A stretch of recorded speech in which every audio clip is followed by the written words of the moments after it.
Ada hadis Nabi. Ini yang suka kita lupa. Ya. Nabi mengatakan bahwa ada malaikat yang Allah ciptakan. Ada 2 malaikat yang Allah ciptakan. Ya. Yang tugasnya ini spesifik. Ada 1 malaikat yang Allah ciptakan, tugasnya itu dari pagi sampai pagi hanya berdoa. Doanya apa? Allahumma a'ti munfikan khalafan. Ya Allah, berikanlah orang-orang yang berinfak mengeluarkan hartanya itu ganti yang lebih baik. Tiap hari dia doa itu sendiri. Ada 1 malaikat juga yang Allah ciptakan, tugasnya cuma 1 saja doa. Apa doanya? Allahumma a'ti mumsikan talaf. Ya Allah, berikanlah kehancuran bagi orang yang menahan hartanya untuk bersedekah kepada orang lain. Allah. Jadi kita punya tanggung jawab ya tuh.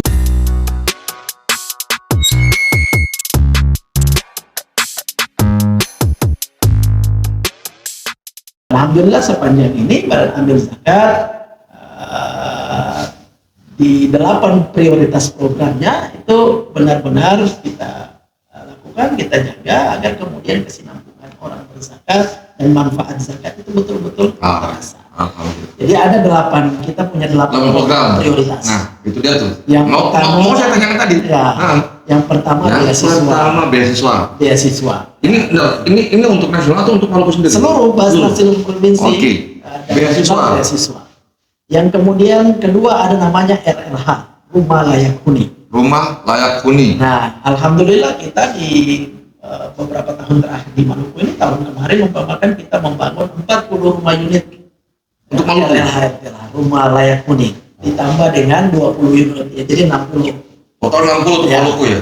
Kerjasama dengan PUPR. Basnas menyediakan anggaran 25 juta, lalu PUPR menyediakan anggaran 20 juta untuk merenovasi rumah layak huni sampai dia benar-benar bisa ditempati sesuai dengan. Dan alhamdulillah kita jalan. Jadi kita punya RTLH di Holo ya. Tahun kemarin tuh di Kabupaten Maluku Tengah 40 rumah. Ya, ini sinergi pemerintah dengan Basnas dalam pengentasan kemiskinan ekstrim. Lalu kita punya RLH yang lain di kabupaten kota. Nah, itu RLH. Kemudian yang ketiga adalah Rumah Sehat Basnas. Rumah Sehat. Ya, nah di Maluku kita baru mulai, insya Allah sesuai dengan Rumah Sehat gimana? Klinik. Oh, klinik gitu. Di daerah-daerah yang jangkauan kesehatannya tidak ada. Kita baru memulai, insya Allah mungkin tahun ini kita akan coba di perbatasan Indonesia di Aru, MPD. Nanti kita lagi berproses untuk bikin rumah sakit Basnas di sana. Gitu kan, memang kalau dulu saya sempat sih sampai di Virginia, sampai di Kuala langsung lihat sana Australia itu udah kedekatan. Betul. Nah, kemudian yang selanjutnya ada namanya microfinance.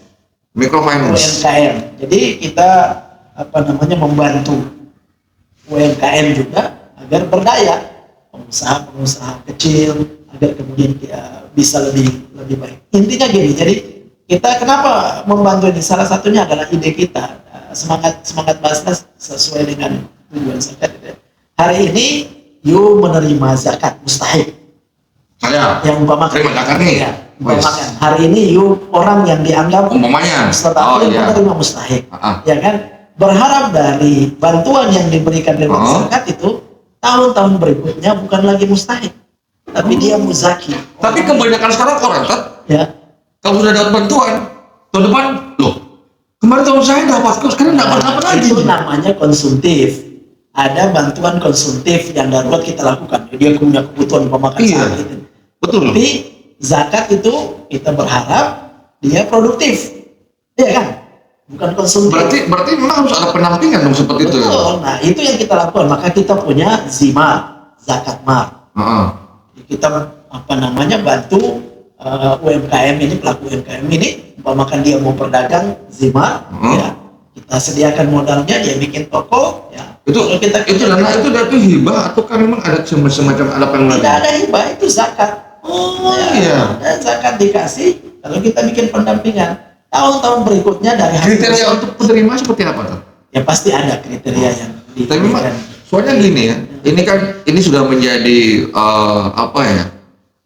kebiasaan orang juga. Jadi ketika dapat bantuan seperti itu, kadang-kala sudah mulai keenakan. Nah, dapat udah dapat nih. Nah, ketika udah dapat ini, berharap tahun depan juga dapat lagi. Nah, jadi itu yang saya bilang, ya, itu yang saya bilang bahwa sesungguhnya kita punya apa namanya pemahaman terhadap dengan zakat, literasi dan usaha itu yang mesti kita upgrade gitu kan. Artinya bahwa yang tadi saya bilang ada yang konsumtif, ya kan.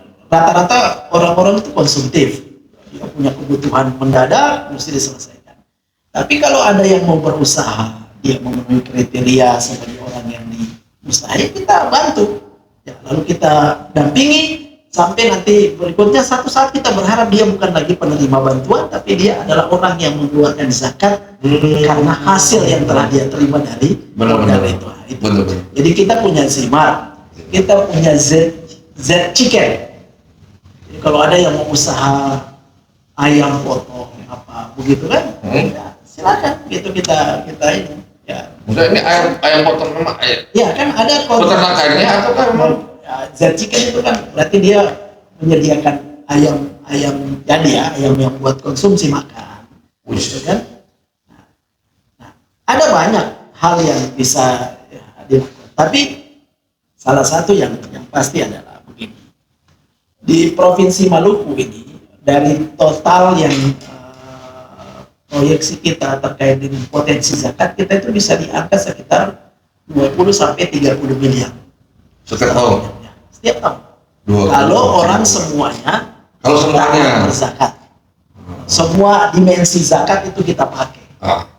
Bukan saja zakat pegawai profesi. Iya. Intinya semuanya sudah dikatakan bisa dapat 30 bagian zakat itu bahkan lebih bisa jadi ya.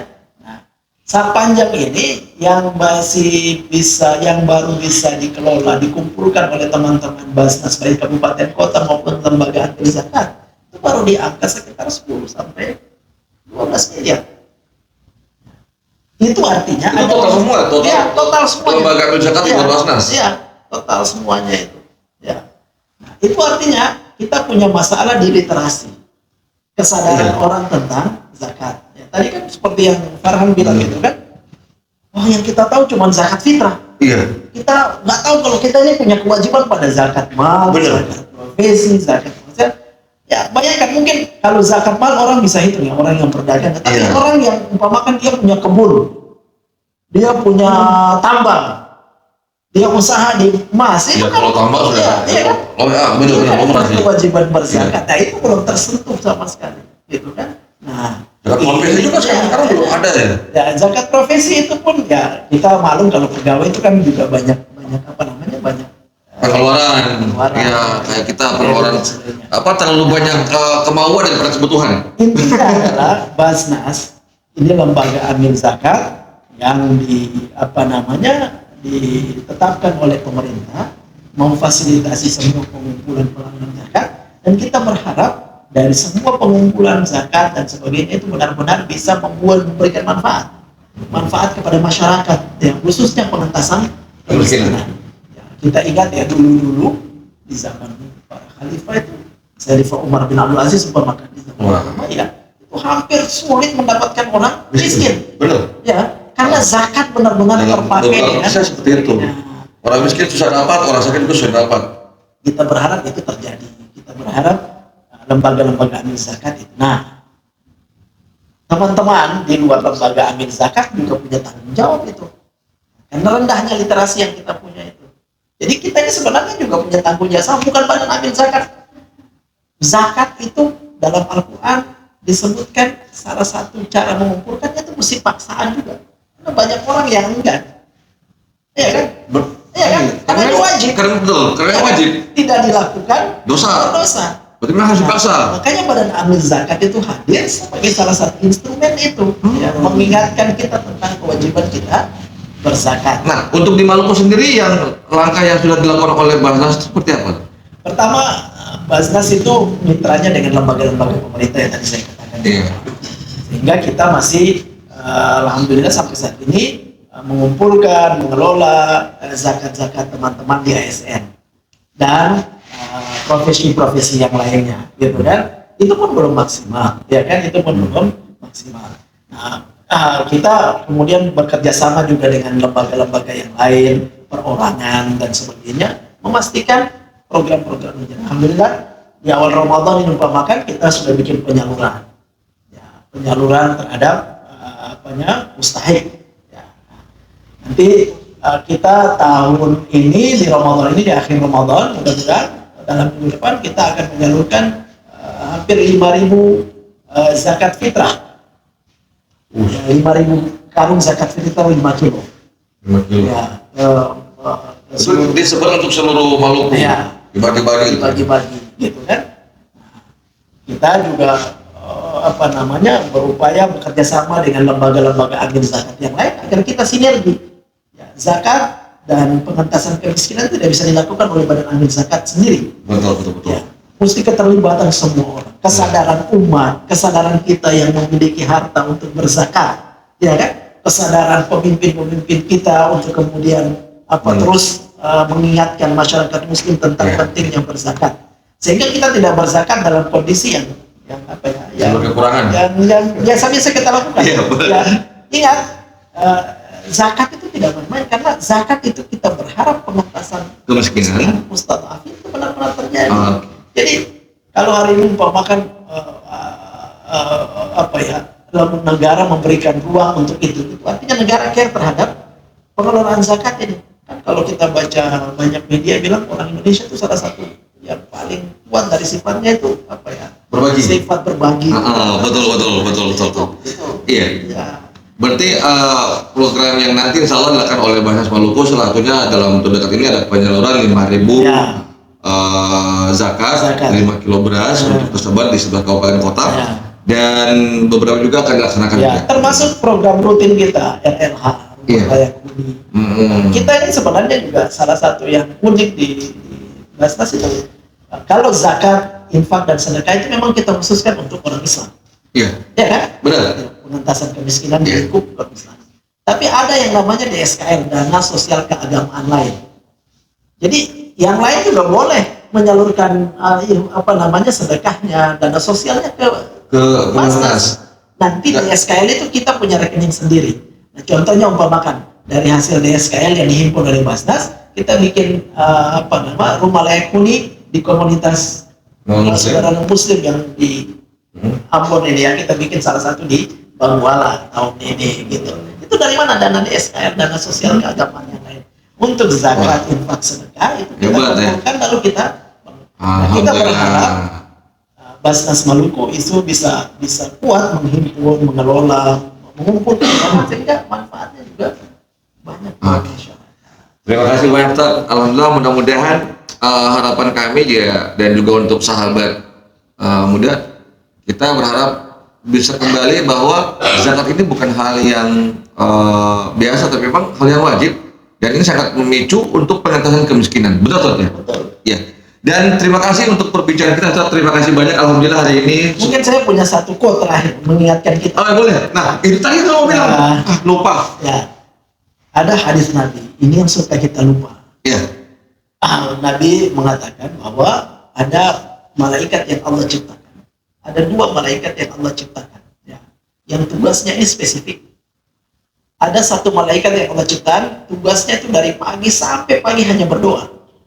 Doanya apa? Allahumma a'ti munfikan khalafa. Ya Allah, berikanlah orang-orang yang berinfak, mengeluarkan hartanya, itu ganti yang lebih baik. Tiap hari dia doa itu saja. Nah, ada 1 malaikat juga yang Allah ciptakan, tugasnya cuma 1 saja doa. Apa doanya? Allahumma a'ti mumsikan talaf. Ya Allah, berikanlah kehancuran bagi orang yang menahan hartanya untuk bersedekah kepada orang yang Allah. Jadi kita punya tanggung jawab itu untuk kemudian tidak akan miskin orang yang mengeluarkan. Betul. Sekali lagi, tidak akan miskin orang yang bersedekah. Itu quote yang harus kita jaga dari Nabi kita sallallahu alaihi wasallam. Demikianlah sahabat, terima kasih banyak, Ustaz. Mudah-mudahan ini bisa menjadi bermanfaat dan sahabat muda. Demikian perbincangan kita dengan Basnas Maluku. Semoga bermanfaat. Sekian, assalamualaikum warahmatullahi wabarakatuh. Waalaikumsalam.